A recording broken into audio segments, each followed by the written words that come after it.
Welcome everybody to the Data Blast Radius panel of experts session. My name is Rick Ticelli and I'm act as your MC today. I'm so pleased and honored to preside over this panel of experts. We've got some great speakers here today. They'll introduce themselves in a moment. I will just run through some housekeeping. This is a 45-minute session. It'll largely be the panel discussion, interactive conversation. We will have about 5 or 8 minutes at the end to show you a demonstration of Symmetry-Systems Data Guard product. You're all on mute, except for the panelists, and the Q&A is open. So if you've got questions, don't use the chat, use the Q&A. You can use the chat to speak to each other, but the Q&A for panelists, and I'll moderate those, and we'll sneak some in during the session or at the end. This is being recorded. Everybody will get a copy of the link tomorrow. And without further ado, I'm pleased to introduce our panelists. Would you tell us about your background and your role and your company? Srinath, would you like to start us off? Yeah, happy to. Glad to be here today. I'm Srinath Kuruvadi. I lead cloud security for Netflix. I've been at Netflix for about 3 years, and my team is responsible for securing the cloud layer for all of Netflix. Happy to be here. This topic is very near and dear to my heart, and I'm glad to be exchanging some notes and looking forward to a great time. Thank you. I think Netflix knows a thing or two about the cloud, I hear. Just a little too. Just a little. Mr. Castaldo, author and CISO, would you introduce yourself? Yeah, really happy to be here as well. Also a topic near and dear to my heart. So my day job is the CISO at Crossbeam. I've been here about 1.5 years now, and also the author of a book called Startup Secure. And one of the things I talk about in that book is starting with the advantage we have over the attackers, which is the crown jewels in our organization. Most of us, those crown jewels are data. Maybe it's access, but I think a lot of folks, data is the holy grail in your environment. So really excited to have this discussion. And there's a gentleman with the same shirt as I'm wearing. Dr. Mohit Tiwari, would you introduce yourself and your company?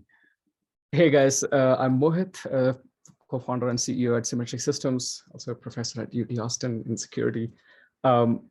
Fun fact, what Chris just said about the advantage over attackers is partly why the name Symmetry-Systems came up. You always hear like, hey, attackers have an asymmetric advantage, and it just never sat well with us as on the defender side. You're like, we get to set up the game, right?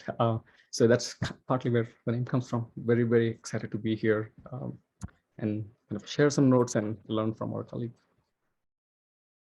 Well, great. Well, we've got a lot to cover. I'm sure this session is going to go by fast. The who, the what, the where, the why, the how. Let's cover as much as we can. Let's start off with, what is the data blast radius?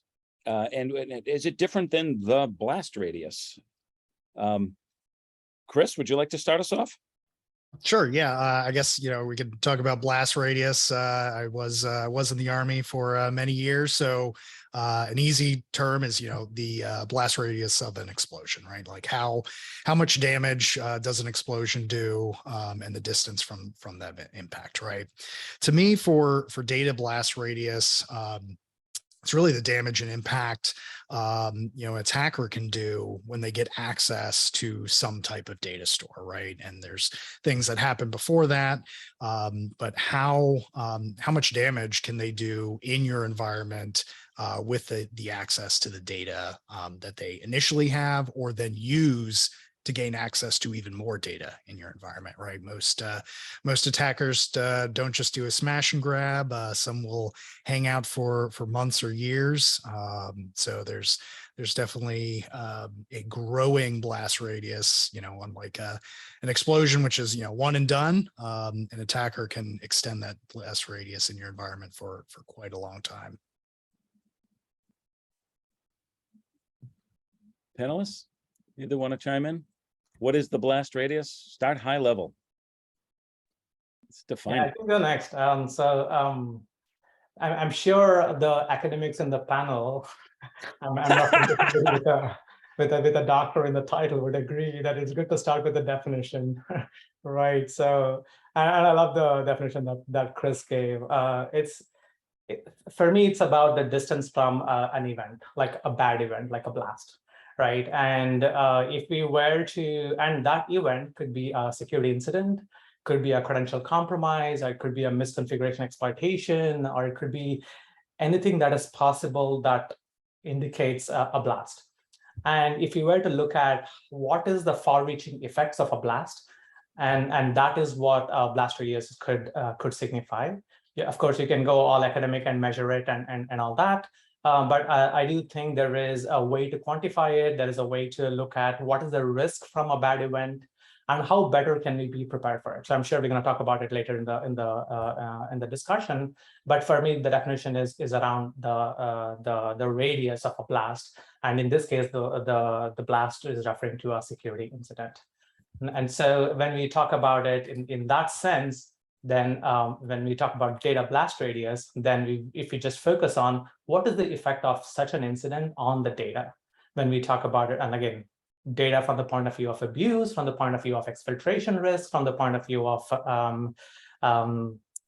making us less compliant. That could also be one of the reasons why some attackers might be after us, depending on whether it's competitively motivated, a whole bunch of reasons. So it's, if you look at the blast radius concept, that's well known outside, like in the military, as Chris was saying, and also in the compute and smash and grab kind of things, right?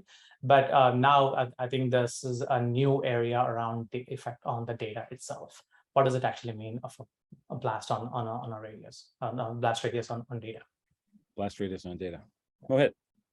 Yeah, I think I fully agree with the point that you made, the kind of more focused version of it. The only thing I would like to add there is really just thinking of like not even numerical metrics, but what is the thing that we are measuring or looking at for the blast radius. And at least what we observed is a lot of times when you say that someone got phished, we can trace the, within a time frame, the identities kind of motion inside the org to some authorization logs and such, but then mapping that down to, hey, what data objects were involved, right? Like, so some application was supposed to get log4j for a week, right? Something like this. Now the question is, hey, which exact customers am I notifying, right? Breaking it all the way down, or which customers' genomic data was affected, or really being able to break it down to the granularity. It's, I guess, less about metrics than it's more about just what's the granularity to which you can take it. And I just want to sort of draw the attention that a lot of times, I heard the stat from one of the cloud providers, kind of head of security, that 80% of the time is spent figuring out what data was affected. And intuitively, when they say data, they're saying data objects, right? Like I need like resolution. Otherwise, I can just say like, yeah, every customer might be affected, right? So over approximating it is easy. Kind of getting fine resolution is very challenging. Especially, it's, I would say, almost impossible if you're not prepared for it in advance of going in. So in terms of definition, I would say, yeah, data objects is sort of this one key thing that I want to. Objects, not just stores. Yeah. And let's elaborate a little bit on like why we care so much about the data blast radius. Sort of one of the things we talked about when we promoted the webinar was sort of the before, the during, and the after. Can you measure it? Who are these criminals trying to get at us? And this data blast radius, does it matter? Does it differ for different companies based on the type of data they have and the cost of the data? Why do we care? Yeah, I'd love to hear. I mean, Srinath, you're the largest real estate in this room. Maybe we start there. Well, is Netflix in the cloud? Kidding. Since yesterday or day before, we fully migrated to the cloud. I'm just kidding. Yeah, we've been in the cloud since 2008 and probably one of the very early adopters of cloud native services, right? So, so why do we care as practitioners about this important problem, right? So I think it's super important because if you look at the past, let's not go far, like 5 to 8 years of breaches, right? They have been mostly around data exfiltrations, focused on data and targeted around data. And that has the one that has even caused company ending events, right? And we have clear evidence of that. Let's talk about like breaches like Capital One, Home Depot, Target, Uber, etc. right? So all of them are focused on data thefts. So I do feel like as practitioners, we might not be paying so much attention on data, right? So I really love the idea around treating data with respect. And of course, we can get into, is all data created equal? Is some pieces of data more valuable than the others for attackers? But again, that depends on your threat model. So that's, I would say. So, but that essentially tells us the importance of data security, right? So now if we were to apply that to the blast radius problem, to the data blast radius problem, right? As Mohit was mentioning, if we were able to track the effect of an incident all the way down to a single piece of data that we care about, then I think that's an amazing capability to have. And we'll be able to easily pinpoint the effect of a blast on a piece of data, right? So in that way, we are not scrambling. Oh, where's my data? What happened? Or can we answer questions like, are we subjected to breach notifications? Those kind of things becomes much easier if you have a good handle on your data practices, right? And that is where I think some controls around data blast radius is going to help us treat that data with respect. And it's a good capability to have, and it's actually it's a hard thing to do, especially in an environment like Netflix, because we have a ton of data. And when I say a ton, I would say hundreds of petabytes of data per day is what we generate and analyze. And that's a lot even at Amazon scale. Maybe we are probably one of the top 3 Amazon customers to that extent. So doing this at such a scale requires a lot of simplicity, right? And we don't really need to go after like those machine learning, whatnot, right? So those things may add more noise. And it's about simplicity. It's about simple rules. It's about simple ways to add capabilities around treating data with respect. I would add to that as well, from the classification standpoint, right? Doing that allows you to then pick and choose what you don't need to pay attention to and what you don't need to put gates and guards around and put resources around that affect your bottom line, right?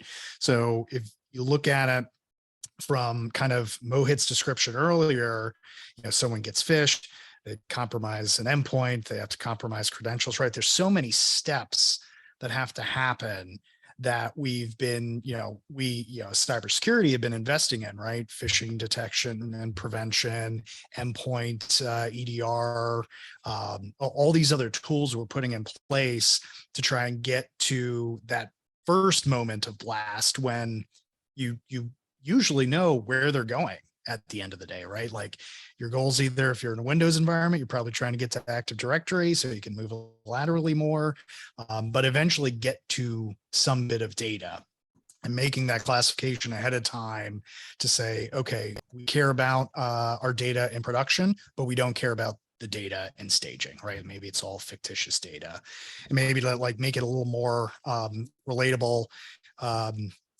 Rick, I think you mentioned something about, who does it matter to? Does it matter based on industry, right? Maybe you don't care about B2B data, but you do care about B2C data, right? You care about PII, first name, last name, birthday, something like that. Credit card data, health data, which, that's kind of immutable, right? Like if you were sick, if you had a disease, that doesn't change, right? Like you can't go change that like you can a credit card number. So I think having that classification ahead of time then helps you for, the eventual event of that blast, right? Like no one's invincible. There's no product that'll solve everything. Like eventually you're going to have some type of incident, and to be able to have those answers during that incident, like that's so powerful at that point to say, instead of, we don't know, we think it was all the customer data, or, oh, we do know it was these 20 records, right? That's a very different cost at the end of the day when it comes to identity protection. Like if you're a B2C company and now you need to supply identity theft services to affected customers, really reduces that data blast radius, right? That's amazing. You spun up 3 questions that I want to just double click into. So first, for Srinath, I think you mentioned something really interesting about treating data with respect. And it's a theme that I've heard you talk about often. In this context, could you just like double click into that a little bit? I mean, what would that mean? How would I prepare better for incidents, or kind of, what does treating data with respect really mean for you? Yeah. So the way I think about it is like a funnel, right? So there is a lot of data, right, that you have, like many data stores that you have in that you collect from, or from customers, from B2B or B2C, like as Chris was mentioning.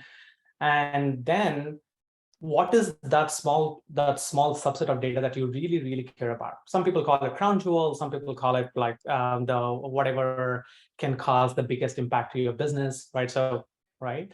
So it's about identifying those subsets of data that you are narrowing on in terms of like your preventative and detective controls around those, right? And so that means if there is this subset of data that you really care about, can you at least, do you know where they exist, first of all? And once you know where they exist, do you know all the people who can access it? And do you know all the people who have accessed it in the past? And do you know if that remains in your walled garden, or is it leaking all over the place, right? And can you say that with high confidence? So that's what I mean with treating data with respect. And once you have that, amazing, right? So we all can sleep better at night, than knowing that there are some good policies in place and good controls in place.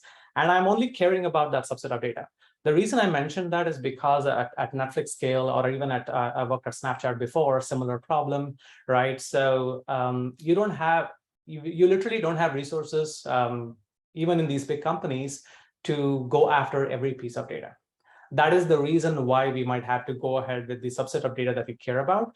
And then that becomes a tractable problem. That becomes easier to add controls. That becomes easier to add automation around, and also just satisfy compliance obligations, like for PHI data, as Chris was mentioning. So those kind of things becomes much easier and tractable. That's exactly what I meant by treating data with respect. Okay, that's really interesting. So almost like kind of laying it out on the kind of the next pillars, like you have to know what's going on, the permissions, the usage, and then you sort of build workflows on top. Exactly. Right? Are we compliant?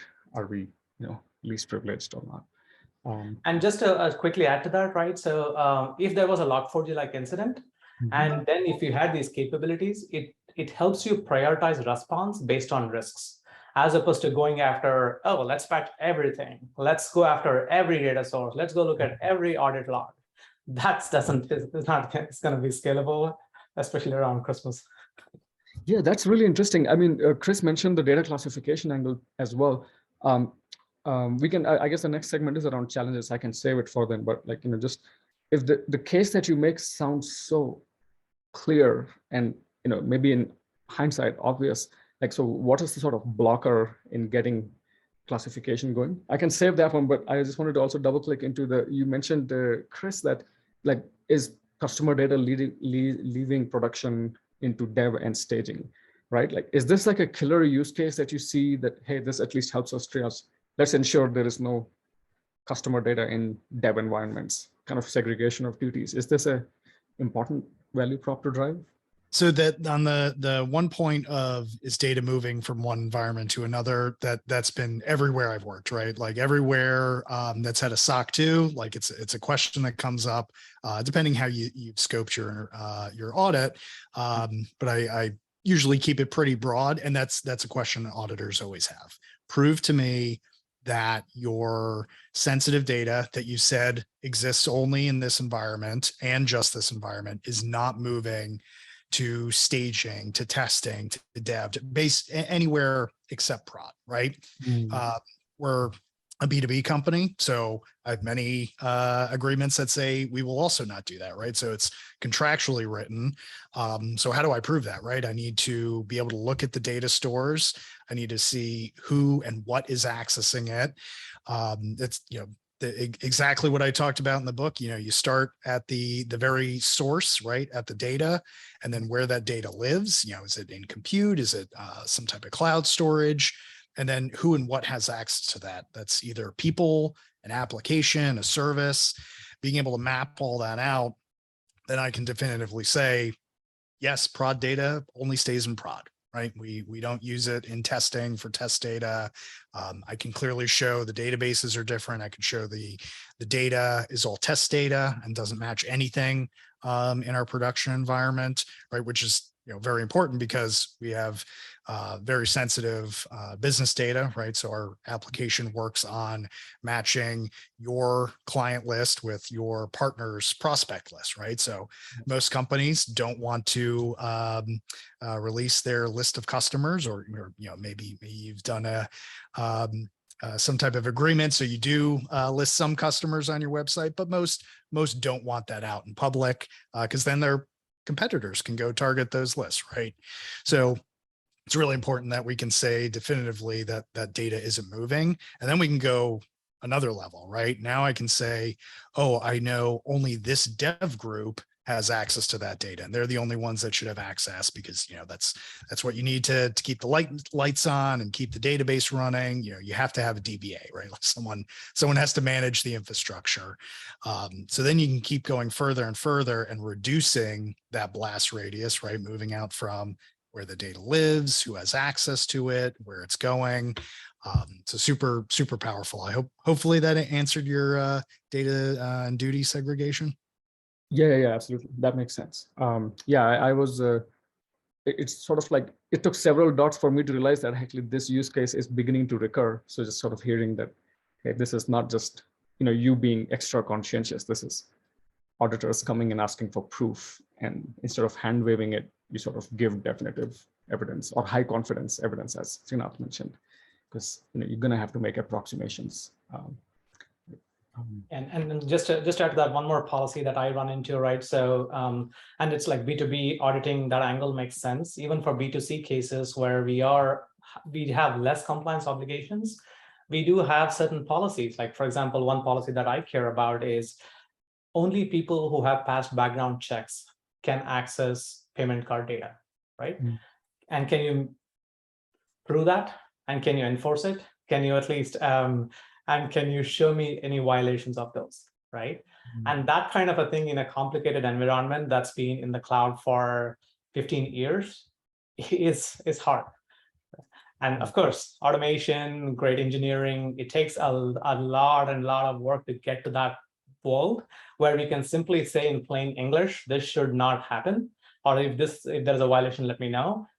That requires multiple layers of visibility, data flow analysis, and audit log analysis, and then being able to pinpoint at violations so that our auditors, or just to satisfy as practitioners, this is not happening in my environment, is a great capability to have. And I at least admire all the engineering that goes into it as a software engineering, as somebody with a software engineering background myself. Oops, Ricky, you're on mute if you're going to say something. Oh, thank you. Yeah, train goes by once in a while. Yeah, and it's just a growing problem naturally. So let's talk about some of the big challenges, the buckets of challenges. One of them is clearly scale at Netflix scale at cloud scale. Just the automation alone and when you get into, and I would like Mohit to comment on, you get into the operations, actually tracking the operations, not just the classification and the permissions, but then the operations, that's just a fire hose. So I'll tee up a few things. So we've got scale. Then you've got business stakeholders, right? I mean, the business needs access to their data and they don't want you to shut it off. So that's a challenge. And then the last one I'll tee up that you can noodle around is, sort of the whole protection versus monitoring and how do those differ? So let's get into some of the challenges. Maybe each of you can take one of those or swim in those waters. Mohit, as a person who's met with multiple Fortune 500 companies and have seen a lot of clouds and a lot of security assessments going on, give us your perspective on these challenges that you see really happening in the world. I was going to tee this up for folks, but this is great. I can take at least my opinion on it. This is where probably maybe the academic does help because two of the core primitives that both Chris and Srinath mentioned is getting data classification is a fundamental primitive. Let's get it working. But we also have a lot of experience, 15 years worth of DLP, data loss prevention background, and just data classification, cataloging, all to show that it's really hard to stay on top of where is my, and now fill in the blanks, crown jewel data, right? And if we treat this as a data classification alone problem, you're each category that you try to classify, person, name, genomics, everything is a weak classifier. Now, if you care about 200 data types, you have 200 weak classifiers. And now if you have cloud scale, which is, let's say, 1 billion objects, you're sitting on 10 million false positives each for each category. And now, like, this is the party has not even started yet. Like, we're just trying to get step 0 in order. So I think like just having workflows that scale, that get some outcomes to happen, right? And fundamentally, this is an unsolvable technical problem, right? So if we isolate it as a data classification problem. So again, trying to avoid the cul-de-sac of data classification as a separate problem, data activity monitoring as a separate problem, and data permissions analysis, those are undecidable, right? So again, that is a separate problem, and bringing it into like, hey, as I think Srinath mentioned, Chris both mentioned, where is my biggest risk as of now, right? How do you prioritize it? With what confidence do I know this, right? I think that workflow is where the kind of, to me, the challenge really lies, and the opportunity, sorry, lies. The challenge is the previous thing, opportunity, that's where it lies. So, And how those workflows may be choppy between business units. yeah, that's a whole Government problem. have a I'll workflow, wait security for, has a workflow. absolutely, like data teams versus product teams, we just find, the workflows for them are different. They're just different cultures, different backgrounds. So, I mean, our colleagues here have much more experience with that. So I'm going to pass the baton over. Maybe Chris. Srinath and Chris, you can cage fight for who gets to elaborate on challenges. Yeah, Chris, you want to go next? Sure. Yeah, so I guess I'll give the example here at Crossbeam, right? When I joined, coming into a new environment, a lot of questions around our data, right? Where is it? Who has access to it? How much do we have, right? How many records? That's really important. So, always being prepared for the worst possible outcome. I think that's, kind of our job in cybersecurity and managing risk for the business at the end of the day. So I would have loved to have something, all the previous startups I've been at, to give me that right out of the gate, right? Like, where's our data? Who has access to it, right? That's really difficult to kind of try and go through a, AWS, GCP, pick your cloud, right? And try to answer that either through the CLI or UI. I can't even imagine at the scale and age of Netflix's cloud environments, right? Like, Crossbeam is 4 years old, right? Our cloud environment is 4 years old, right? There's not a lot of tech debt there, but still a lot of open-ended questions that I need to be able to answer really quickly. So I know, okay, do I need to focus my time here, or do I need to focus somewhere else, right? So being able to answer that question and deploy this will be my one ad, to deploy something like Symmetry and answer that right out of the gate within, a couple hours, basically, and say, okay, here's all your data. This is where it lives, provided, the organization has told me all of our cloud environments, right? You get into a large enterprise that's multi-cloud, you could have stuff in Azure or Oracle Cloud or what have you, right? As long as you've got that information, I can get a really good picture and then report back to the business and say, what is a risk? What isn't, right? Where do we need to invest more time, effort, resources, money, bottom line at the end of the day, to make sure we are reducing that blast radius, but also reducing what happens after that blast, right? So, worst case scenario, maybe it isn't that expensive at the end of the day, right? So that's something that's really important. Then going further to user access, right? Being able to see patterns of usage. So I imagine, Netflix probably has people that have been there since 2008, maybe have engineers that have been there since 2008. Being a startup, right? We've got founding engineers, and if everyone's ever worked at a startup, that everyone pretty much has access to everything when you start, right? Like, you can't have one person in a 4-person company that has root, right? Like, you need to have some backups there, the kind of hit by a bus scenario. So being able to look at that behavior long term and knowing, okay, this engineer, they don't need access to the data, right? Their permissions are dormant. They haven't used this in 30 days, 90 days, and be able to then, again, reduce that blast radius. Now I don't have to worry about that person being compromised or their account being compromised because they don't have access to the data, right? That's really at the end of the day is you're trying to reduce that circle, or kind of asymmetric circle if you're thinking about in a digital space. Absolutely. And we're segueing into, the solutions, right? How are we solving these problems, the scale problems, the internal dynamics problems, the multiple workflow problems, and the protection checklist? We think about a checklist. What are you checking off to get this under control? Srinath, any commentary? And then I want to tee it up with a question for Mohit. Yeah. So as practitioners, we hate checklists, right? Yeah. Objectives. Right. Objectives Capabilities that you would like to go after.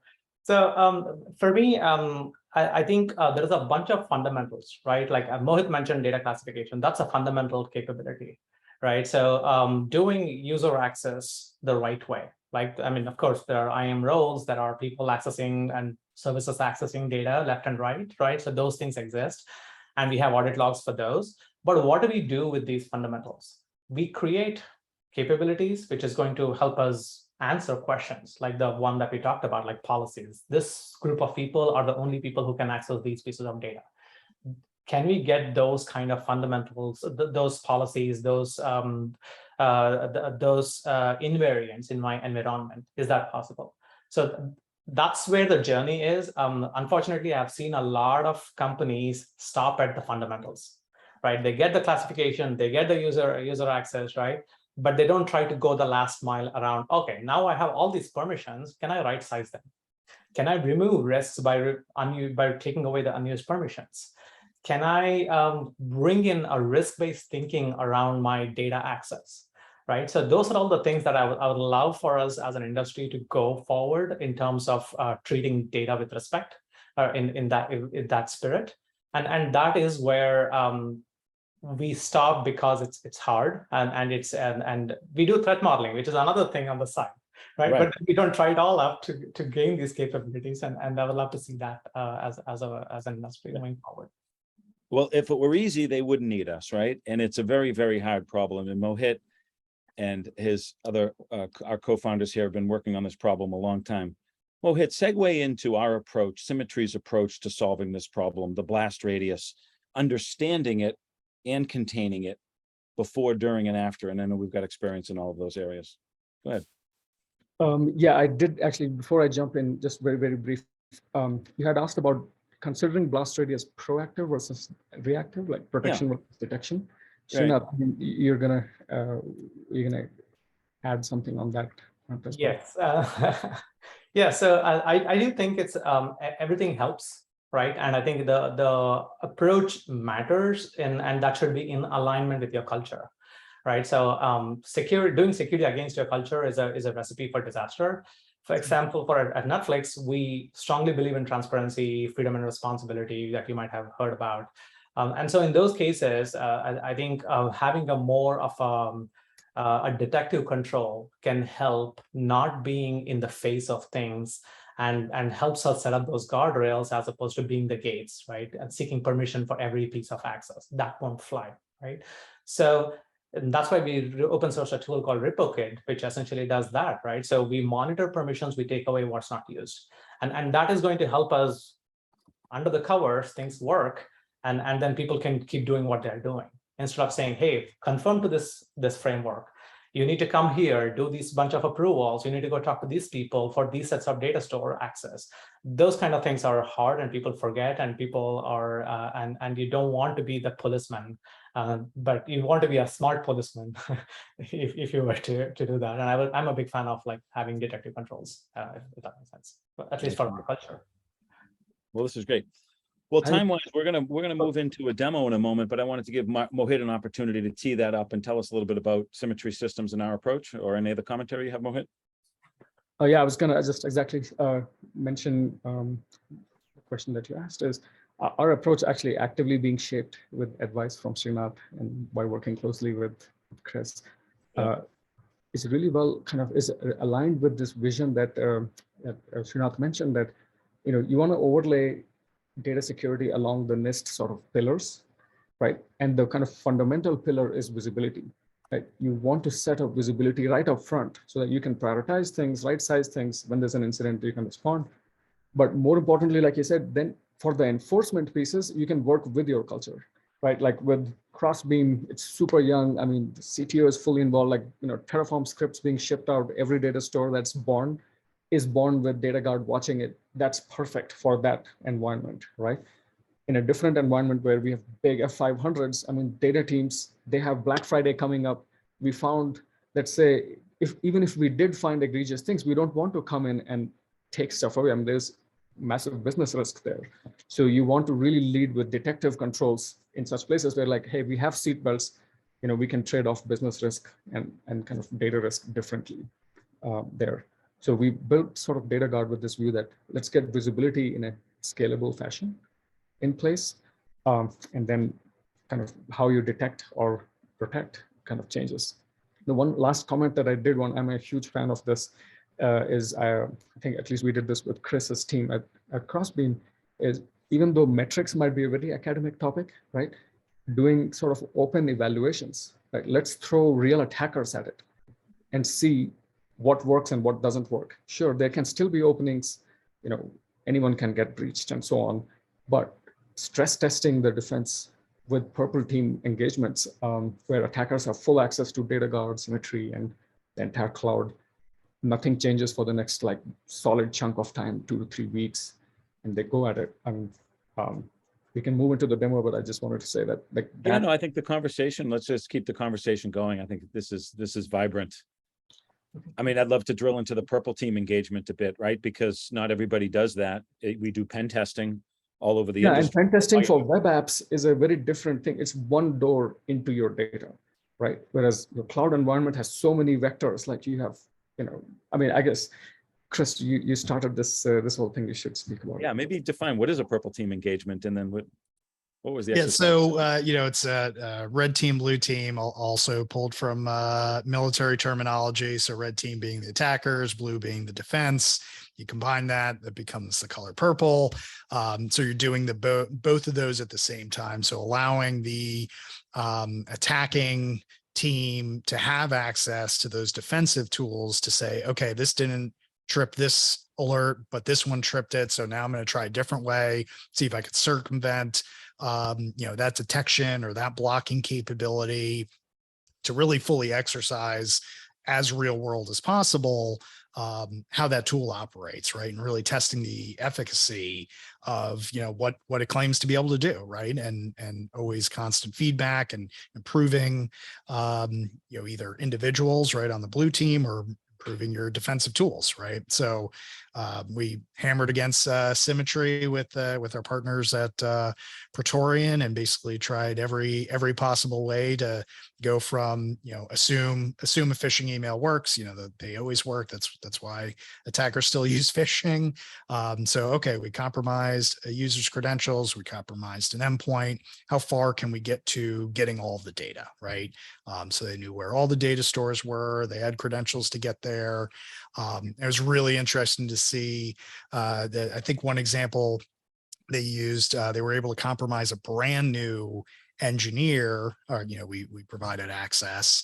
They were a week in, and like just lit up Symmetry like a Christmas tree, because they were doing things that it had never seen them do before, right? Appropriate access, things they're allowed to do, but being a new user, and same with like older devs, right? So more tenured employees, gave them access to those hosts, tried similar things, different techniques. Again, showing differences in how that user operates against the data, then gives us those indications. Okay, something's going on here. Something needs to be investigated, looked at. Maybe it's not enough to get blocked, but it's enough to say, hey, go look at this. Make sure this user's doing what they should be doing. So really valuable tool, I think, for any environment. Oh, come on. Only big companies would need that, Chris. No, actually, I was going to say, I mean, this was a little bit of a surprise that, Chris, or I mean, Srinath, you sort of joined Snapchat early and sort of this grow. At what stage should companies start, thinking? I mean, they start thinking about security primarily because, oh, SOC 2 is here. we need to do something. But after that, like when they're thinking kind of legitimately, like what's a good sort of indicator for founders or folks in the business side of the company to start thinking about like, hey, we need legit security to sort of come in, not just checkbox. Yeah, so the way I think about it is the size of the company is a good proxy, but not a great proxy to determine when is a good time to bring in these kind of validation tools, right? Or like table topic size is another one that's kind of similar flavor, right? So I would say it depends on your threats. And if you were to risk rank your threats, and then you say, okay, these are the 3 things that I'm going to go after, then do everything possible to understand the impact of those threats in your environment. And if data theft is one of those, then what you guys did with Crossbeam is a great one, right? And it sounds like Crossbeam really cared about this particular problem. So it doesn't matter, even if it's a 10% startup, I would do it, right? Or even if it's like a Netflix scale 12,000 employee company, I would still do the same thing, right? It's about engineers are hungry for challenges, and as leaders, we should be kind of feeding them with challenges that are in line with business risks, and that's where we bridge that gap. So that's how I think about it. But I would say at Snapchat we did that, and that's enough. So we still do it, and yeah, same. Amazing. And Chris, what's your take on exactly this? Like, I mean, as you mentioned, Crossbeam is a very young company, right? Especially when we started talking to you guys were even younger at that point. What was the sort of core trigger for you and the team to be like, hey, we need to get a handle on? It's really to demonstrate our commitment to security to our customers, right? And at the end of the day, build trust, right? You can say all the marketing things you want on your, crossbeam.com/security, but at the end of the day, when I'm reviewing a vendor, I prove it, right? Show me your audits, show me your pen tests, show me the actual data that says you're doing what you say you're doing, right? So I think that was really beneficial on the sales side, right? It's just one more thing. A lot of people have SOC 2. It's kind of commodity now, I think. A lot of people just kind of pass over it. I know there's some companies that don't even accept them anymore as a appropriate check and measure for security or passing security reviews. So what's the next level, right? And then we're sharing pen tests, and we just kind of have to keep evolving, right? And make sure we're doing the right things for our business, right? Not overspending, but also doing enough for our customers to make sure that that trust is there, nurtured, and continues to grow, right? Yeah. And this sprawl happens, in the data stores. We've got development teams, product teams, we've got data and analytics teams. Mohit, how do those users of these data stores differ? And what That's a really interesting way. I mean, we've seen at least from just usage profiles, right? Like if we were pure infra, right, you can sort of replace the underlying OS image and developers may or may not really mind, right? Or replace a printer and no one will complain, right? It's just hopefully it's better, right? So infra is sort of under the hood. But what we learned is that when you take away developers' access to production, or more importantly, like analysts' access to data sets, right? That's a very, very loaded decision. And a lot of times security teams don't have the privilege, like in security terms, privileges, right? They have the privileges, they're sitting privileges, but they don't have the business case privilege to be like, hey, head of data science, I saw you do X, you're off of Snowflake, right? I mean, that's a very big move to make. So, or off of even a data set. So we've had cases like, here's a financial data set.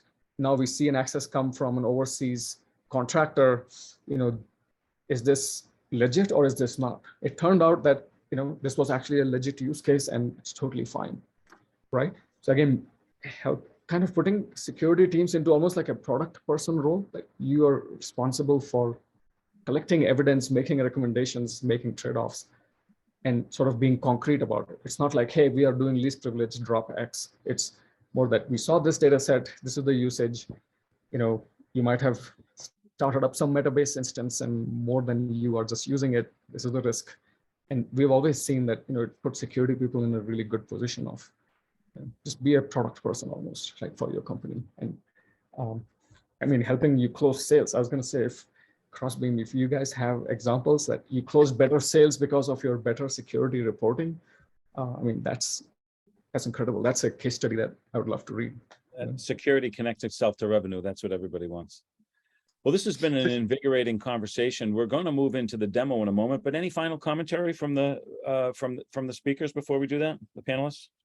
I was just going to say, Srinath made a really good point earlier about really enabling the business, right? So I view these types of solutions at, the classic, what makes a race car go fast? It's the brakes, right? Enabling the business to do as much as they need to do without restricting that access, right? So if I could say I can give everyone administrative rights because I have full visibility into all their activity, all their endpoint information, all of our data activity, then why not, right? I don't need to restrict that. If I can detect malicious activity, even when everyone has admin rights, then I should just be able to make everyone's job easier, right? And they don't have to request access to X, Y, and Z. Right. Leave the doors to the museum open. Yep. Because people can steal anything.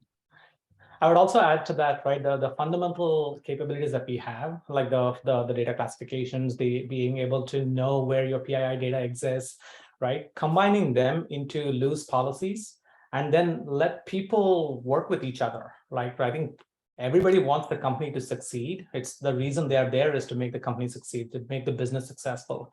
So as security professionals, we should be able to use these fundamental knobs that we have in place to create policies and set up monitoring and enforcement and just step out of the way, right? And that's what we call as like setting up guardrails and then providing plenty of context and then not being in the business of controlling things.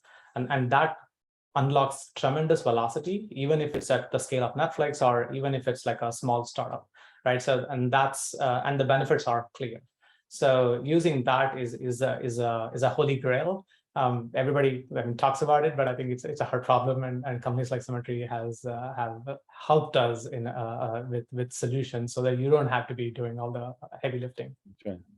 And to have a tool that can be a governance and a visibility tool, a discovery tool, if you will, but also that has seatbelts and active controls on it is the product that we've built. And so with that, Mohit, my closing comment is just that one of the things that we spent a ton of time, just like Chris mentioned, to try to reduce the bars to get business done is we just really prioritize deploying all these type of security tools in the customer's environment. So if you're considering anything like this, just try it out. Skip the vendor briefings and all of this stuff.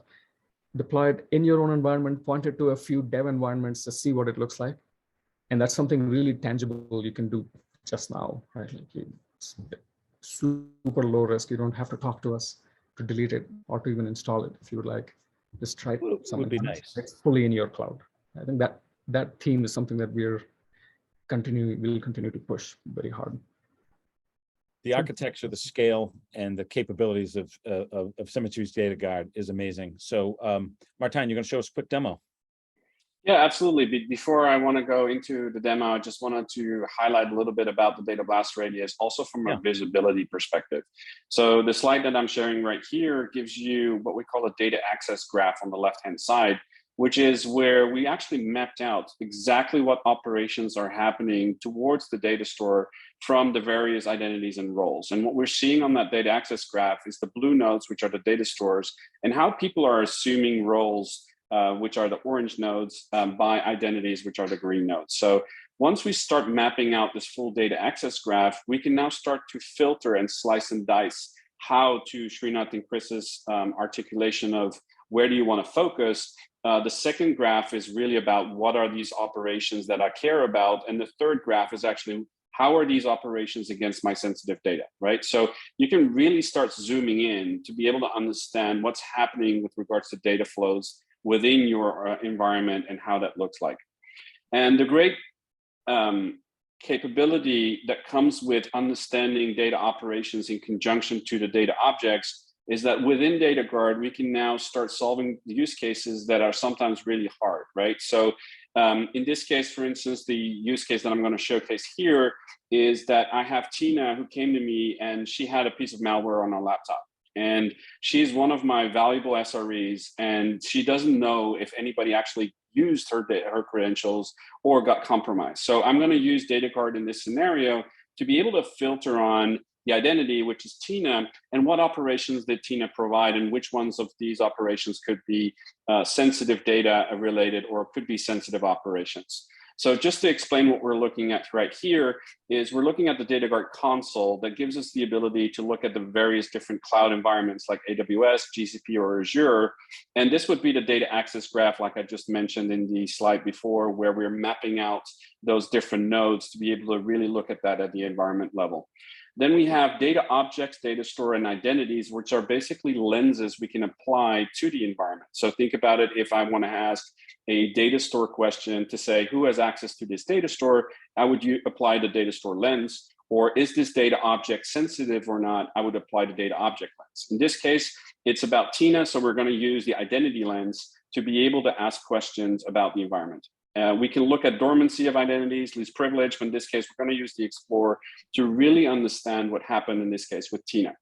So when we land and explore, we have already a couple of filters here on the top end side that are really important to an organization to quickly filter out on. For instance, multi-factor authentication on or off, has console access on or off, or even have access to sensitive data is now simply click or true or false. And what we can do here to be able to filter on in this case, Tina, I can simply use a KQL command to be able to filter for, in this case, a single individual person. I'm using Tanya here as the identity I want to search for.